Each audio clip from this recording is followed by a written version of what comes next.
দর্শক আপনাদের আমন্ত্রণ জানাচ্ছি যমুনা আইডেস্কে। শুরুতেই শিরোনাম। অরুণাচলের মালিকানা দাবি করা নিয়ে চীন ভারত উত্তেজনা। নিজেদের ভূখণ্ড জ্যাংনান বলে উল্লেখ বেইজিং, কড়া প্রতিক্রিয়া দিল্লির।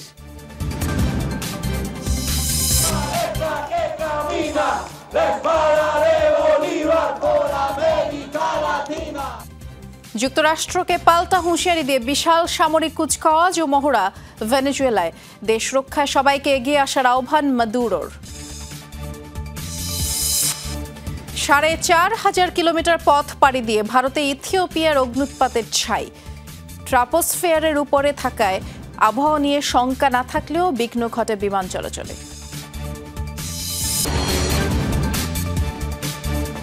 শিরোনামগুলো শুনছিলেন, নুসরাত বৃষ্টি আপনাদের সাথে আছি।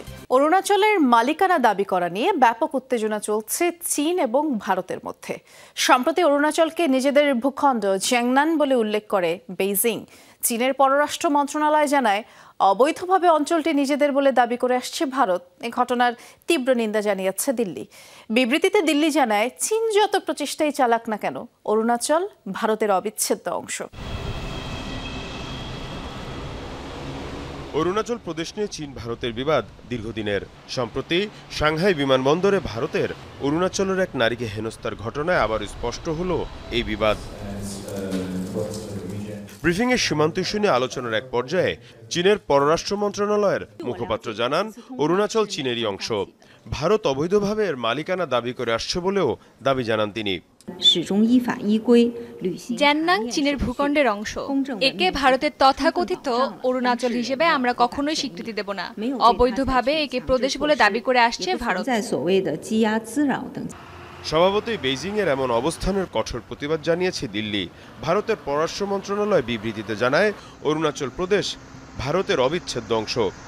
চীন যত চেষ্টাই করুক না কেন, বাস্তবতার কোনো পরিবর্তন হবে না, আর সেটা হলো অরুণাচল ভারতেরই অংশ। এর আগে 2021 সালে অরুণাচলকে কেন্দ্র করে যুদ্ধ উত্তেজনা ছড়ায় চীন ও ভারতের মধ্যে। মীর মুশফিকা হাসান, যমুনা নিউজ। পাল্টাপাল্টি বিক্ষোভে আবারও উত্তাল সিরিয়া। সামাজিক নিরাপত্তা নিশ্চিতের দাবিতে দেশটির লাতাকিয়ায় বিক্ষোভ করে সংখ্যালঘু আলাওয়াত সম্প্রদায়ের বাসিন্দারা। এ সময় সরকারপন্থীরাও পাল্টা কর্মসূচি পালন করলে উত্তেজনা ছড়ায়। নিরাপত্তা বাহিনীর বিরুদ্ধে উঠেছে বিক্ষোভকারীদের লক্ষ্য করে গুলি ছোঁড়ার অভিযোগ।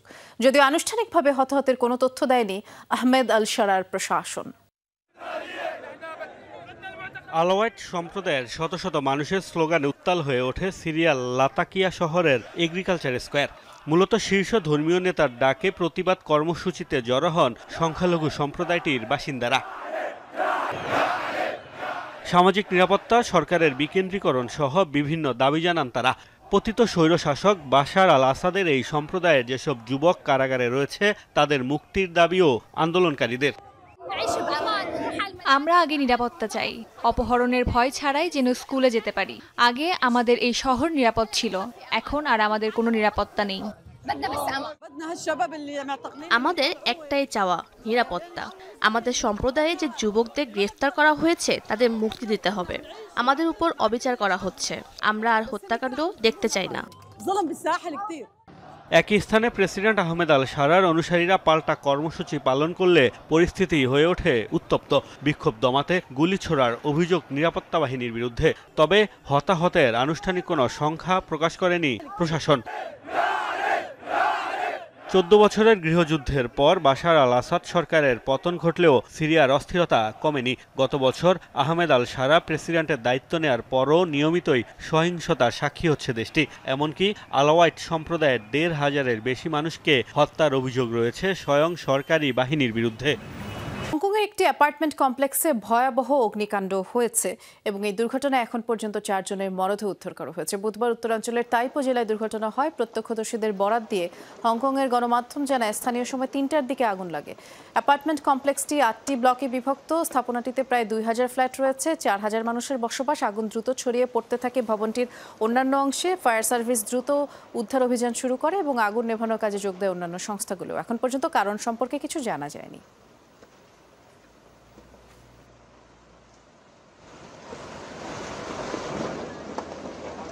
রাশিয়া ইউক্রেন শান্তি আলোচনাকে ত্বরান্বিত করতে বিশেষ দূত স্টিভ উইটকফকে মস্কোয় পাঠাবেন মার্কিন প্রেসিডেন্ট ডোনাল্ড ট্রাম্প। রুশ প্রেসিডেন্ট ভ্লাদিমির পুতিনের সাথে বৈঠক করবেন উইটকফ। এদিকে রাশিয়া ইউক্রেনের সাথে মার্কিন প্রতিনিধিদের সাম্প্রতিক আলোচনা বেশ ফলপ্রসূ হয়েছে বলেই জানিয়েছেন ট্রাম্প। পূর্ববর্তী 28 দফা প্রস্তাবে বেশ কিছু পরিবর্তন আনা হয়েছে, স্থান পেয়েছে ইউক্রেন ও ইউরোপীয় মিত্রদের দাবি দেওয়া। এর আগে মঙ্গলবার ভার্চুয়াল বৈঠকে অংশ নেয় ইউক্রেনকে সমর্থনকারী 30টি দেশের জোট কোয়ালিশন অফ দ্য উইলিং। যুক্তরাষ্ট্র শান্তি প্রস্তাব এগিয়ে নিতে প্রস্তুত বলেও জানিয়েছেন ইউক্রেনের প্রেসিডেন্ট ভলোদিমির জেলেনস্কি। তবে যে কোনো আলোচনায় ইউরোপীয় মিত্রদের পাশে চেয়েছেন তিনি।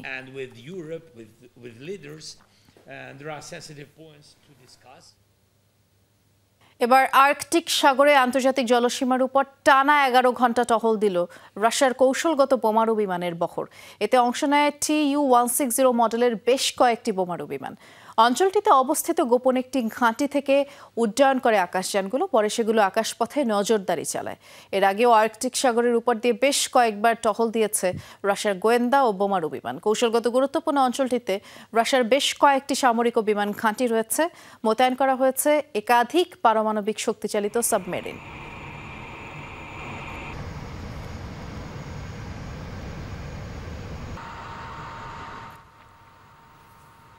রাজকীয় অভ্যর্থনার মধ্য দিয়ে রাশিয়ার প্রেসিডেন্ট ভ্লাদিমির পুতিনকে স্বাগত জানালো মধ্য এশিয়ার দেশ কিরগিজস্তান। মঙ্গলবার 3 দিনের রাষ্ট্রীয় সফরে দেশটিতে পৌঁছান পুতিন। মানাস আন্তর্জাতিক বিমানবন্দরে তাকে স্বাগত জানান কিরগিজস্তানের প্রেসিডেন্ট সাদির জাপারভ। আর সেখানে গার্ড অফ অনার প্রদান করা হয় পুতিনকে। উত্তোলন করা হয় উভয় দেশের জাতীয় পতাকা। দেশটির শক্তি স্বাধীনতার প্রতীক হিসেবে বিবেচিত গোল্ডেন ইগল পরিদর্শনের মধ্য দিয়ে জানানো হয় অভ্যর্থনা। এ সময় উপস্থিত ছিল কিরগিজ তাইগান আর অশ্বারোহীদের বহর। ঐতিহ্যবাহী পোশাকে নাচ গান পরিবেশন করেন কিরগিজ নারীরা। ইন্টারনাল ফ্রেম স্মৃতিসৌধে পুষ্পস্তবক অর্পণ করেন দুই প্রেসিডেন্ট। পরবর্তীতে নৈশভোজে অংশ নেন পুতিন, জাপারভ। বুধবার অনুষ্ঠিত হবে রাশিয়া কিরগিজস্তান দ্বিপাক্ষিক বৈঠক।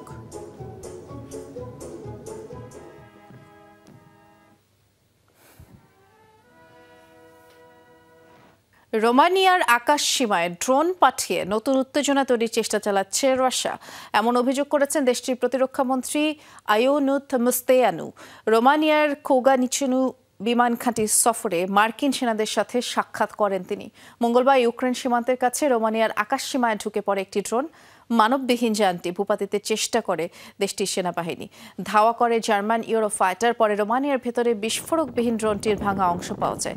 ইউক্রেনে পূর্ণ মাত্রায় রুশ হামলা শুরুর পর থেকে এ নিয়ে 13 বার ড্রোন অনুপ্রবেশের ঘটনা ঘটেছে রোমানিয়ায়। গেল কয়েক মাসে ইউরোপের নেটোভুক্ত দেশগুলোর একের পর এক ড্রোন অনুপ্রবেশের ঘটনায় উত্তেজনা বেড়েছে।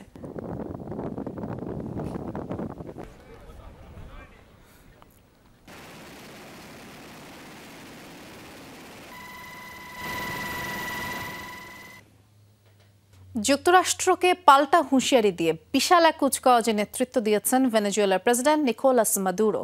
তার ডাকে মঙ্গলবার কারাকাসের একটি সামরিক একাডেমিতে এই কুচকাওয়াজে অংশ নেন শত শত সামরিক সদস্য আর বেসামরিক নাগরিক। বলিভারের তলোয়ার হাতে নিয়ে দেশ রক্ষায় সকল নাগরিককে এগিয়ে আসার আহ্বান জানান মাদুরো। অপরদিকে দেশটিকে টার্গেট করে সামরিক তৎপরতা বাড়িয়েই চলেছে যুক্তরাষ্ট্র। অগণিত মানুষের জনস্রোত, উড়ছে ভেনেজুয়েলার জাতীয় পতাকা। শত শত কণ্ঠে ধ্বনিত হচ্ছে সাবধান, এগিয়ে যাচ্ছে মুক্তিদাতা বলিভারের তলোয়ার। 19 শতকে ভেনেজুয়েলা সহ লাতিন আমেরিকার বেশ কিছু দেশের স্বাধীনতা সংগ্রামের নেতৃত্ব দিয়েছিলেন সিমন বলিভার। একবিংশ শতকে যেন সেই দায়িত্ব নিয়েছেন ভেনেজুয়েলার প্রেসিডেন্ট নিকোলাস মাদুরো। মার্কিন প্রেসিডেন্ট ডোনাল্ড ট্রাম্পের শত হুমকি যেন তোয়াক্কাই করছেন না তিনি। মার্কিন আগ্রাসন প্রতিহতে সামরিক বেসামরিক জনগণকে সাথে নিয়ে এই বিশাল সমাবেশের নেতৃত্ব দেন।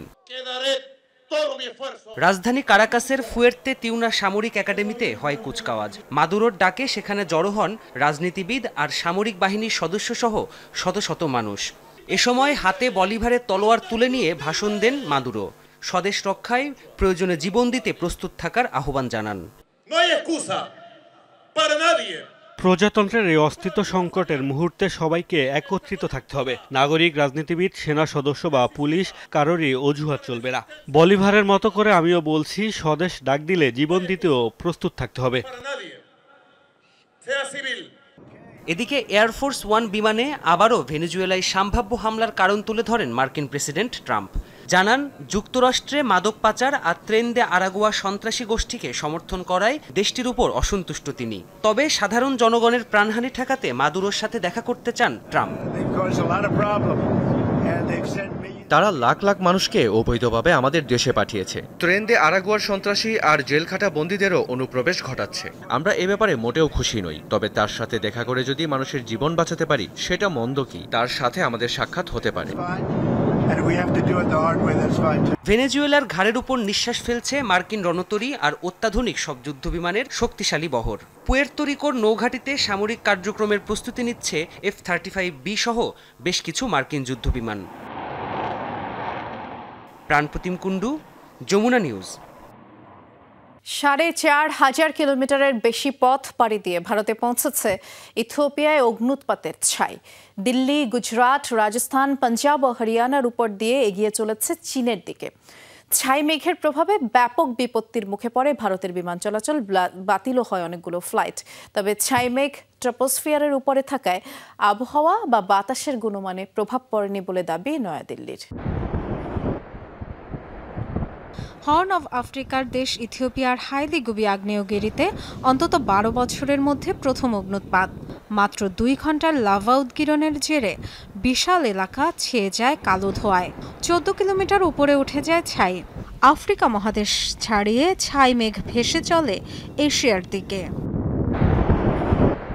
লোহিত সাগর থেকে ইয়েমেন, এরপর ওমান হয়ে আরব সাগর পাড়ি দিয়ে মঙ্গলবার ভারতে প্রবেশ করেছে ছাই মেঘ। দিল্লি, গুজরাট, রাজস্থান, পাঞ্জাব ও হরিয়ানার উপর দিয়ে মঙ্গলবার রাতে ছাই মেঘ উড়ে যায় চীনের দিকে। নজিরবিহীন এ ঘটনায় বাধার মুখে পড়ে মধ্যপ্রাচ্য ভারত ফ্লাইট চলাচল। দিনের প্রথম ভাগেই আন্তর্জাতিক ও অভ্যন্তরীণ মিলিয়ে দিল্লি ও কেরালায় ১৩টি ফ্লাইট বাতিল করেছে এয়ার ইন্ডিয়া। বিমান ওঠানামায় বিলম্ব হয় মুম্বাইয়ে। ট্রপোস্ফিয়ারের ওপরের অংশে কেবল ছাই মেঘের প্রভাব দেখা গেছে ৮.৫ থেকে ১৫ কিলোমিটারের মধ্যে। বিমান চলাচল বাধাগ্রস্ত হয়েছে। বিমান সংস্থাগুলোকে নিয়মিত আপডেট জানিয়েছি। গ্রিস থেকে ভারত আসছিলাম, বাহরাইনের ট্রানজিট ছিল। সেখান থেকে আমার ফ্লাইট ২ ঘন্টা দেরিতে ছাড়ে। আমাদের বলা হয় দিল্লির আবহাওয়া অনুকূলে নয়। বুধবার থেকে স্বাভাবিক হয়েছে ভারতের বিমান চলাচল।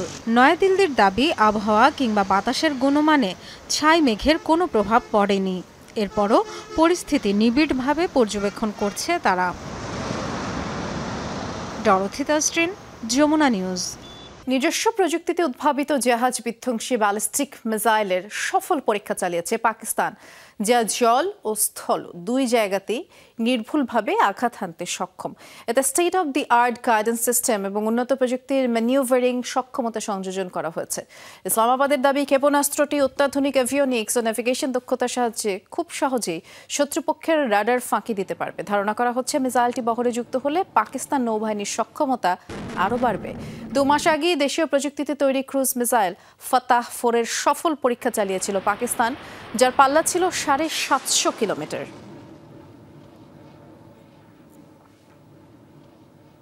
আফগানিস্তানে বিমান হামলার অভিযোগ অস্বীকার করেছে পাকিস্তান। মঙ্গলবার সাংবাদিকদের প্রশ্নের জবাবে বিষয়টি জানান পাকিস্তানের সেনাবাহিনীর মুখপাত্র লেফটেন্যান্ট জেনারেল আহমেদ শরীফ চৌধুরী। তালেবান সরকারের অভিযোগকে ভিত্তিহীন আখ্যা দেন তিনি। বলেন, হামলা করলে ইসলামাবাদ তা স্বীকার করে। দাবি করেন পাকিস্তান আফগান জনগণের বিরুদ্ধে নয়, সন্ত্রাসবাদের বিরুদ্ধে। মঙ্গলবার ইসলামাবাদের বিরুদ্ধে খোস্ত সহ একাধিক প্রদেশে বিমান হামলার অভিযোগ তোলে কাবুল। দাবি করা হয় সেই হামলাতে প্রাণ গেছে ৯ শিশুসহ কমপক্ষে ১০ জনের। গেল মাসে তালেবান যোদ্ধা ও পাকিস্তানি সেনাদের লড়াইয়ে উভয় দেশের কয়েকশো মানুষ প্রাণ হারায়। পাকিস্তানের নিষিদ্ধ ঘোষিত সশস্ত্র গোষ্ঠী TTP-কে আশ্রয় দানের অভিযোগে প্রতিবেশী আফগানিস্তানের সাথে এই উত্তেজনা শুরু হয়।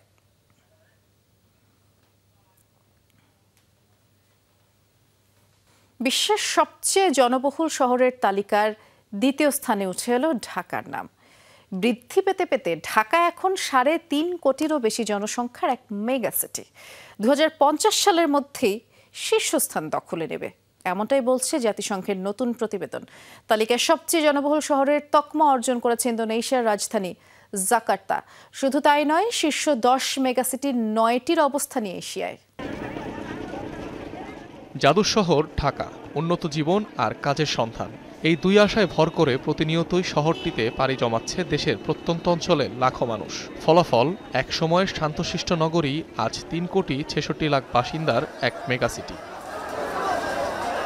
লোকসংখ্যা বিবেচনায় সম্প্রতি বিশ্বের সবচেয়ে জনবহুল শহরগুলোর একটি তালিকা প্রকাশ করেছে জাতিসংঘ, যার নাম দি ওয়ার্ল্ড আরবানাইজেশন প্রসপেক্ট। এতে দ্বিতীয় অবস্থানে রয়েছে বাংলাদেশের রাজধানী ঢাকা।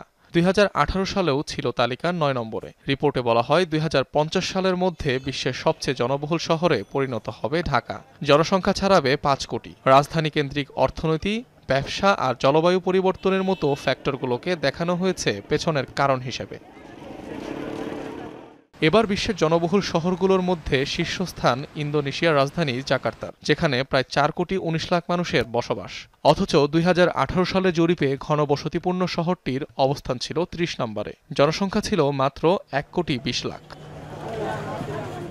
বরাবরের মতোই মেগাসিটির তালিকায় ছিল চীন ও ভারতের কয়েকটি জনবহুল শহর। 3 কোটির বেশি বাসিন্দা নিয়ে র্যাঙ্কিংয়ের চতুর্থ অবস্থানে নয়াদিল্লি, আর 2,25,00,000 জনসংখ্যার কলকাতা রয়েছে 9 নম্বরে। অন্যদিকে চীনের সাংহাই ও গুয়াংজু শহরের অবস্থান তালিকার 5ম ও 6ষ্ঠ স্থানে। দুই শহরেরই জনসংখ্যা প্রায় 3 কোটি ছুঁই। এদিকে বিশ্বের সবচেয়ে জনবহুল শহর থেকে তৃতীয় স্থানে নেমেছে জাপানের রাজধানী টোকিও। শহরটির বর্তমান বাসিন্দা 3,34,00,000। শুধু তাই নয়, বিশ্বের 33 মেগাসিটির 19টি এশিয়ার, যার মধ্যে 9টি শীর্ষ 10-এ অবস্থিত। জাতিসংঘের প্রতিবেদন অনুযায়ী মিশরের কায়রো এশিয়ার বাইরের একমাত্র শহর যার অবস্থান এই শীর্ষ 10-এ। অনিক রহমান, যমুনা নিউজ। ধন্যবাদ দেওয়ার জন্য একটি দিন, থ্যাঙ্কস গিভিং ডে। হোক তা সুস্বাদু খাবার কিংবা উপহার, যুক্তরাষ্ট্র জুড়ে এই দিবসের প্রচলন প্রায় 100 বছরের। আর থ্যাঙ্কস গিভিং ডের অন্যতম অনুষঙ্গ এই টার্কির ঝলসানো মাংস। হোয়াইট হাউসেও জাঁকজমকভাবে পালিত হয় থ্যাঙ্কস গিভিং ডে। এই আয়োজনের বিশেষত্ব হলো ঘটা করে 2 টার্কিকে ক্ষমা করার রীতি। থ্যাঙ্কসগিভিং ডে উপলক্ষে হোয়াইট হাউসের বিশেষ আকর্ষণ গবল এবং ওয়াডল। ভাগ্যবান 2 টার্কিকে রাখা হয়েছে বিলাসবহুল 5 স্টার হোটেলে। হোয়াইট হাউসে যাওয়ার আগে উইলার্ড হোটেলে রাজকীয় সময় কাটায় গবল এবং ওয়াডল। ঐতিহ্য অনুযায়ী নর্থ ক্যারোলাইনা থেকে আনা হয়েছে প্রায় 23 কেজি ওজনের টার্কি দুটিকে। হোয়াইট হাউসে প্রবেশের পর রীতিমতো তারকা বনে গেছে তারা। তাদের পরিচয় করিয়ে দিয়েছেন খোদ মার্কিন প্রেসিডেন্ট ডোনাল্ড ট্রাম্প। আনুষ্ঠানিকভাবে টার্কি দুটিকে ক্ষমা করলেন মার্কিন প্রেসিডেন্ট। প্রায় 100 বছরের পুরনো এই ঐতিহ্য। এই আয়োজনের মাধ্যমে থ্যাঙ্কসগিভিং অনুষ্ঠানের ডিনার টেবিলের মেনু হওয়া থেকে বেঁচে গেল টার্কি দুটি। ঠিক সে সময় ট্রাম্পের ডাকে সাড়া দেয় গল্ফ, যেন কৃতজ্ঞতা জানাচ্ছে মার্কিন প্রেসিডেন্টের প্রতি। এ সময় বিরোধী 2 সিনিয়র নেতাকে নিয়ে ঠাট্টাও করেন ট্রাম্প। আজ আমি গবল ও ওয়াডল নামের টার্কি দুটিকে ক্ষমা করছি। থ্যাঙ্কস গিভিং ডিনারে এদেরকে পরিবেশন করা হবে না। যখন আমি তাদের প্রথম ছবি দেখেছিলাম তখন ভেবেছিলাম আমি তাদের নাম ডেমোক্রেট নেতা চাক শুমার ও ন্যান্সি পেলোসির নামে রাখবো, কিন্তু তারপর আমি বুঝতে পারলাম আমি কখনোই এই 2 ব্যক্তিকে ক্ষমা করতে পারবো না। যুক্তরাষ্ট্রে নানা আয়োজনে পালিত হয় থ্যাঙ্কসগিভিং ডে।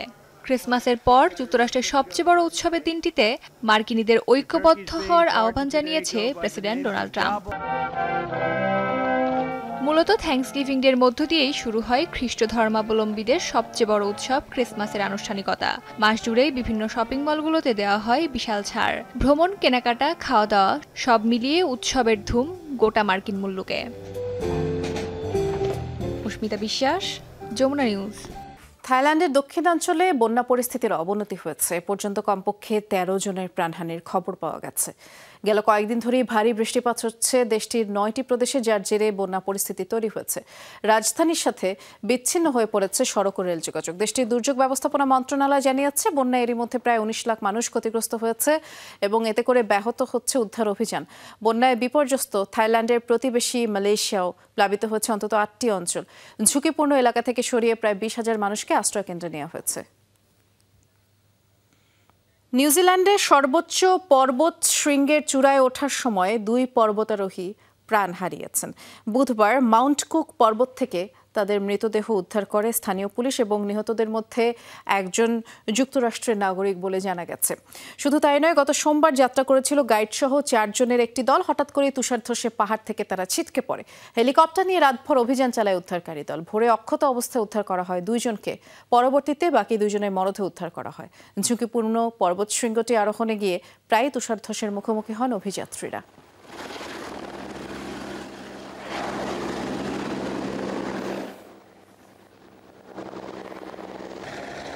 ব্রাজিলের দক্ষিণাঞ্চলে ভারী শিলাবৃষ্টির আঘাতে প্রায় 250 মানুষ আহত হয়েছে, বহু বাড়িঘর ক্ষতিগ্রস্ত হয়েছে।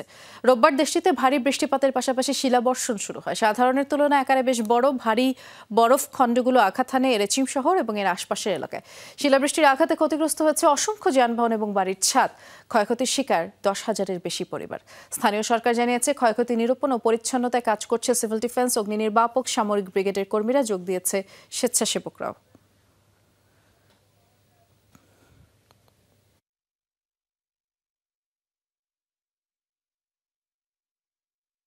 নির্বাচনে আবারও জয়ের পথে অ্যাডলফ হিটলার।